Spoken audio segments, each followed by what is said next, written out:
bienvenidos al curso de Project Management orientado a la certificación PMP. Como siempre los saluda el profesor Eduardo Vaso Zafra. En esta oportunidad vamos a ver la unidad 1.2, entorno de proyectos, estrategia organizacional y el rol del director de proyectos.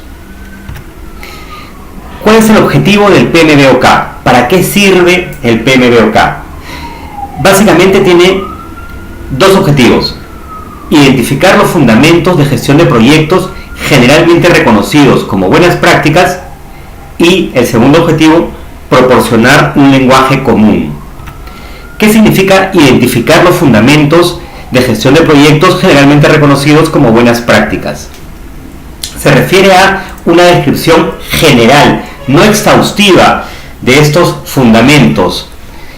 Vamos a mencionar estos fundamentos, vamos a mencionar cuáles son las mejores herramientas y técnicas, pero solamente las vamos a mencionar. Es una cuestión general, no las podemos explicar de manera exhaustiva porque sería demasiado amplio. El PMBOK ya es un documento que tiene 700 y pica hojas, explicando las cosas de manera general. Si los explicáramos de manera exhaustiva, tendría miles de hojas. Entonces el PMBOK no explica de manera detallada, sino de manera general.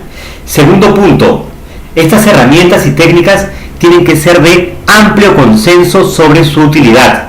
Pero fíjense, amplio consenso no quiere decir total consenso.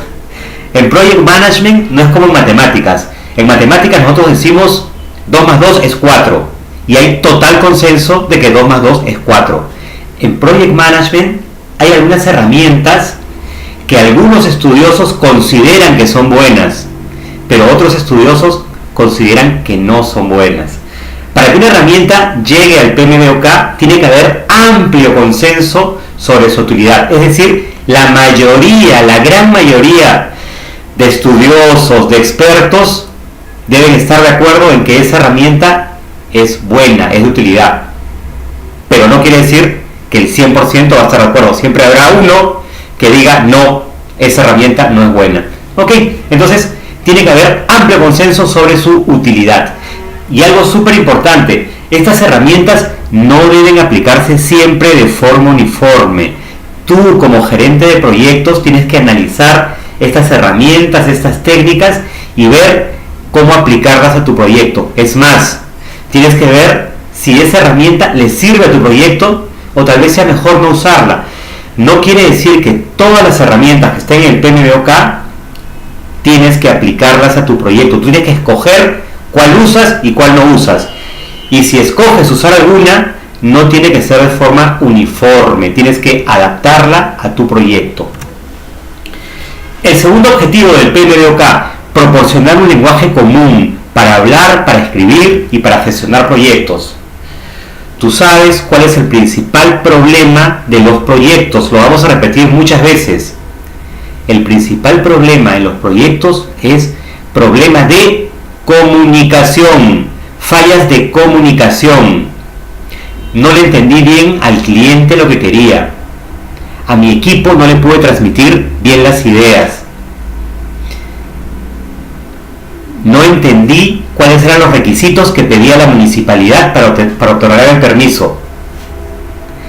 Fallas de comunicación son el principal problema de los proyectos. Entonces el PMBOK nos da una forma de comunicarnos, le pone nombre a las cosas para que haya menos probabilidades de fallas de comunicación. Fallas de comunicación van a seguir habiendo, pero al menos van a haber menos probabilidades de errores. ¿Qué es un proyecto? ¿Cuál es la definición de un proyecto? Es un esfuerzo temporal que se lleva a cabo para crear un producto, un servicio o un resultado único. Comienzo y fin. El proyecto comienza y termina. ¿Puede haber un proyecto de 1 hora? Sí, puede haber un proyecto de 1 hora. Sería rarísimo. Normalmente no son así, pero sí, podría ser que haya un proyecto de 1 hora. ¿Podría haber un proyecto de 200 años? Sí, podría haber un proyecto de 200 años. Sería rarísimo. Normalmente los proyectos no duran 200 años. Pero para que sea un proyecto, en teoría tiene que tener un comienzo y un final. y un resultado único. ¿A qué se refiere un resultado único? Un resultado que es diferente a otros resultados, a eso se refiere. Yo he hecho 1000 proyectos iguales, pero este es el 1001 y es diferente, el resultado es único. Y la elaboración es gradual, paso a paso.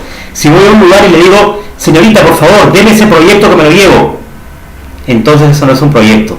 Los proyectos se van haciendo paso a paso, poco a poco. Esas son las 3 principales características de un proyecto. Y los proyectos impulsan el cambio. Las empresas, cuando quieren hacer algún cambio, ¿cómo lo hacen? A través de proyectos. Acá en la gráfica vemos la empresa está en un estado actual, se imagina, tiene un plan estratégico, vamos a hacer eso. ¿Cómo pasamos del estado actual al estado futuro? A través de proyectos. Por eso que una empresa que no puede ejecutar proyectos está destinada al fracaso, ¿no? La diferencia entre el estado actual y el estado futuro de una empresa son sus proyectos. ¿Y para qué lanzan los proyectos? ¿Para qué se lanzan? Se lanzan los proyectos, las empresas hacen proyectos para cumplir requisitos regulatorios, legales, sociales, para satisfacer las necesidades de los interesados, para crear o mejorar o reparar productos, procesos o servicios, para implementar o cambiar las estrategias de negocio o tecnológicas. Bueno, para implementar mi plan estratégico. Hoy estoy aquí y quiero que en 5 años esté aquí. ¿Cómo lo hago? A través de proyectos. ¿Y qué es la dirección de proyectos? ¿Qué es Project Management? Es la aplicación de conocimientos, habilidades, herramientas a las actividades de un proyecto para satisfacer los requisitos. Los conocimientos y habilidades, ¿dónde están? En la cabeza de las personas. Herramientas y técnicas, ¿qué herramientas? No sé, la ruta crítica, reglas básicas, diferentes herramientas que se aplican a los proyectos. ¿Para qué? Para satisfacer los requisitos. Los proyectos tienen requisitos y a través de la aplicación de estos conocimientos, habilidades, herramientas y técnicos, logro que el proyecto satisfaga los requisitos. Dirección de proyectos y dirección de operaciones. ¿En qué se parecen y en qué se diferencian? Las operaciones son continuas y repetitivas. En teoría, ¿cuándo terminarían las operaciones? Jamás, ¿no? Yo soy una fábrica de zapatos y produzco zapatos, y produzco zapatos, y produzco zapatos. Eduardo, ¿hasta cuándo vas a producir zapatos? Por siempre. Claro, el gerente de operaciones quisiera estar siempre produciendo. Esa es la meta del gerente de operaciones. Y la meta del gerente de proyectos, los proyectos son temporales y con final. El gerente del proyecto tiene una meta totalmente diferente al gerente de operaciones. El gerente de proyectos quiere terminar el proyecto, ¿no? Ese es el éxito del proyecto, que el proyecto termine. Si el proyecto continúa y te veo dentro de 10 años y sigues trabajando en el mismo proyecto, no es una buena idea. El proyecto tiene un inicio y un fin. El proyecto, para que sea exitoso, tiene que terminar. Y justamente el proyecto termina, y cuando termina, entra en operaciones. ¿Y qué son programas y portafolios? Un programa es un grupo de proyectos relacionados cuya gestión se hace de manera coordinada para obtener un mayor control y beneficios. Entonces, un programa son proyectos, pero tienen alguna relación. A ver, por ejemplo, yo recuerdo trabajaba en la industria de petróleo. Teníamos el programa de perforación de pozos. Teníamos que perforar 50 pozos de petróleo. Cada pozo era un proyecto. ¿Y cuál era la relación que tenían? Bueno, el equipo de perforación pasaba de un pozo a otro pozo. Ah, perfecto. Entonces era un programa, porque era un grupo de proyectos relacionados. ¿Y qué es un portafolio? Un portafolio es un grupo de proyectos, programas y otros trabajos, por ejemplo, operaciones, agrupados para facilitar su gestión, pero que no necesariamente tienen que estar directamente relacionados. Por ejemplo, recuerdo trabajar en una empresa norteamericana y teníamos el portafolio de proyectos de Latinoamérica. Esos proyectos no tenían mucha relación algunos con otros, pero pertenecían a un portafolio, había un gerente de portafolio. Entonces la diferencia entre programa y portafolio básicamente es que en el programa los proyectos están relacionados, en el portafolio no. Y el portafolio tiene un nivel superior al del programa, ¿no? El portafolio está compuesto por proyectos y por programas. ¿Cuál es la relación entre gestión de portafolios, de programas y de proyectos? La gestión de proyectos y la gestión de programas se basa en ejecutar los proyectos y programas de manera correcta. Si yo soy gerente de un proyecto, mi idea es hacer el proyecto de manera correcta. Gerente de programa también, que se haga el programa. Sin embargo, la gestión de portafolios tiene un nivel superior. En la gestión de portafolios yo debería escoger qué programa y qué proyecto voy a hacer, ¿no? La gestión de portafolios escoge qué proyecto se hace. La gestión de proyectos hace el proyecto, ¿no? No hay nada peor que tener una errada gestión de portafolios, escoger proyectos incorrectos y esos proyectos incorrectos después hacerlos bien, ¿no? Entonces es muy importante la gestión de portafolios, que te dice qué programa, qué proyecto haces y qué proyecto y qué programa no haces. ¿Qué relación hay entre gestión de portafolios, programas y proyectos? Bueno, lo vemos en el gráfico. Portafolios a un nivel superior está compuesto por programas, también por proyectos, y los programas tienen proyectos, a su vez un programa puede tener también otros programas, ¿no? Y los proyectos finalmente comparten sus recursos. Componentes claves del PMBOK: el ciclo de vida del proyecto, las fases del proyecto, los puntos de revisión, los procesos de dirección de proyectos, los grupos de procesos de la dirección de proyectos y las áreas de conocimiento de la dirección de proyectos. Acá vemos qué es el ciclo de vida del proyecto. El ciclo de vida del proyecto es, en palabras muy simples, la suma de todas las fases. Por ejemplo, acá tenemos inicio del proyecto, organización y preparación, ejecución del trabajo, finalizar el proyecto. Todas esas son fases. La suma de todas las fases es el ciclo de vida del proyecto. Lo interesante es que en cada fase del proyecto aparecen estos 5 grupos de procesos: inicio, planificación, ejecución, monitoreo, control y cierre.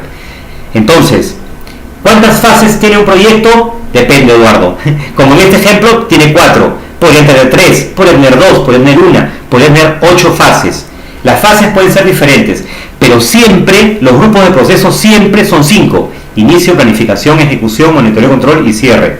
Por ejemplo, en la fase organización y preparación se va a repetir inicio de organización y preparación, planificación de organización y preparación, ejecución de organización y preparación, monitoreo y control de organización y preparación y cierre de organización y preparación. Entonces, en cada fase se repiten los 5 grupos de procesos. Tipos de ciclo de vida del proyecto. Existe el ciclo de vida predictivo, en el cual el alcance, tiempo y costo se determinan en fases tempranas. En este tipo de proyectos, desde el inicio yo sé qué es lo que voy a hacer. Existe también el ciclo de vida iterativo. Alcance, tiempo y costo se determinan en fases tempranas, pero se actualizan periódicamente. Por ejemplo, un cajero electrónico que solo hace entregas de dinero, y a través de iteraciones lo vamos mejorando, ¿no? Hago iteraciones. Al principio el cajero entrega dinero y después hago una iteración para que lo entregue mejor, para que sea más seguro. Hago iteraciones. También existe el ciclo de vida incremental. El entregable se produce a través de iteraciones que añaden funcionalidades. Por ejemplo, un cajero que solo hace entregas de dinero, pero luego le incrementamos funcionalidades para que también reciba dinero. Esa es otra funcionalidad. Es un ciclo de vida incremental. Estos ciclos de vida se llaman adaptativos, que son los ágiles, iterativos o incrementales, en los cuales el alcance se define antes de cada iteración. Estos ciclos adaptativos también se denominan ciclos de vida ágiles o orientados al cambio. Existen las fases del ciclo de vida y los grupos de proceso. Decíamos, los grupos de proceso son 5 siempre, y las fases pueden ser diferentes, pueden haber 1, 3, 8, 9, depende. En cada una de las fases del proyecto se presentan todos los grupos de procesos de dirección de proyectos. ¿Qué es un caso de negocio? Es un estudio de viabilidad económica. Se usa como base para autorizar otras actividades de gestión de proyectos. ¿Qué son los activos de los procesos de la organización? Están divididos básicamente en procesos y procedimientos y en base corporativa del conocimiento. Esos son los 2 tipos de activos de los procesos de la organización. ¿Y qué son los factores ambientales de la empresa? Son todos los factores ambientales externos o internos que rodean a la organización y que tienen alguna influencia sobre el éxito. Por ejemplo, la cultura, las normas de la industria, la infraestructura, los recursos humanos, el clima político, la administración del personal, son factores ambientales de la empresa. Acá lo podemos ver en gráfico, esos factores ambientales de la empresa y los activos de los procesos de la organización. Entonces, estos factores ambientales pueden ser externos, internos, y los activos de los procesos de la organización están divididos en procesos, políticas y procedimientos y en base de conocimiento de la organización. ¿Qué es la gobernanza de la organización? Son las disposiciones diseñadas para influir en el comportamiento de los miembros. Por ejemplo, las reglas, las políticas, los procedimientos, las normas, los procesos que influyen en el comportamiento, en la gobernabilidad de la organización. En proyectos existen tres tipos de organización. Existe la organización funcional, la organización orientada a proyectos y la organización matricial. En la organización funcional, el personal se agrupa por áreas de especialización y el director de proyecto tiene autoridad limitada para asignar trabajos y aplicar recursos. Por el contrario, en el otro extremo está la organización orientada a proyectos o proyectizada. Todo el personal responde al director de proyectos y el director de proyectos reporta al director ejecutivo de la organización, por lo que tiene muy alta autoridad y es muy fácil de reconocer. Y existen las organizaciones matriciales, desde la matricial débil a la matricial fuerte, pasando por la matricial equilibrada. La matricial débil comparte muchas características de la funcional, la matricial fuerte comparte muchas características de la orientada a proyectos. La matricial equilibrada, su nombre lo dice, comparte características de la funcional y de la proyectizada. ¿Y qué es la PMO? La PMO es una organización dentro de la organización. Su función varía desde asesoramiento limitado a recomendaciones hasta autoridad formal y responsabilidad por la ejecución de proyectos. ¿Qué hace una PMO? Apoya al director de proyectos, gestiona recursos, identifica y desarrolla metodología, instruye, orienta, supervisa, capacita, vigila el cumplimiento de políticas y coordina la comunicación entre los proyectos. Hay tres tipos de PMO: la PMO de apoyo, la PMO de control y la PMO directiva. ¿Cuál es mejor? Depende de lo que tú necesites. ¿Y cuál es el rol del director de proyecto? Su rol consiste básicamente en fijar el rumbo y liderar el proyecto. El director de proyecto usa habilidades blandas para lograr el consenso. ¿Qué son esas habilidades blandas? Vamos a hablar de ellas. Últimamente el PMI ha creado esto que se llama el triángulo de talentos del PMI.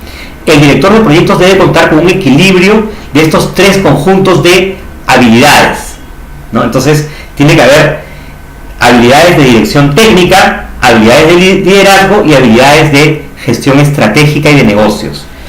Gestión estratégica, por ejemplo, el gerente de proyectos debe saber de modelos de negocio, relaciones con el cliente, debe conocer a la industria, los estándares, temas regulatorios, de mercado. Luego, en el triángulo están las competencias técnicas. Debe conocer, por ejemplo, técnicas ágiles, valor ganado, gobernanza, el ciclo de vida del proyecto, cronogramas, alcance, tiempo, costos. Y también tiene que tener habilidades de liderazgo: brainstorming, coaching, mentoring, resolución de conflictos, inteligencia emocional, influencia, etc. Ese es el triángulo de talentos del PMI. Un gerente de proyectos tiene que tener de las tres habilidades, de las tres partes del triángulo.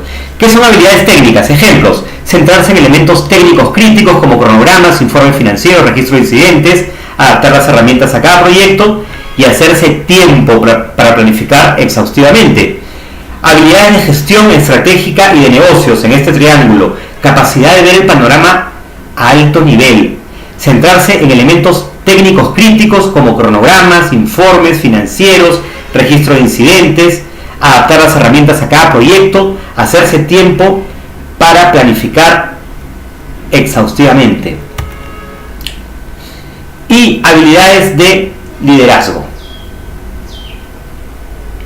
Ok, entonces este video mejor lo terminamos en la diapositiva 29. Por favor, en la diapositiva 29 terminamos este triángulo. Con la diapositiva 29 es suficiente. Hasta luego.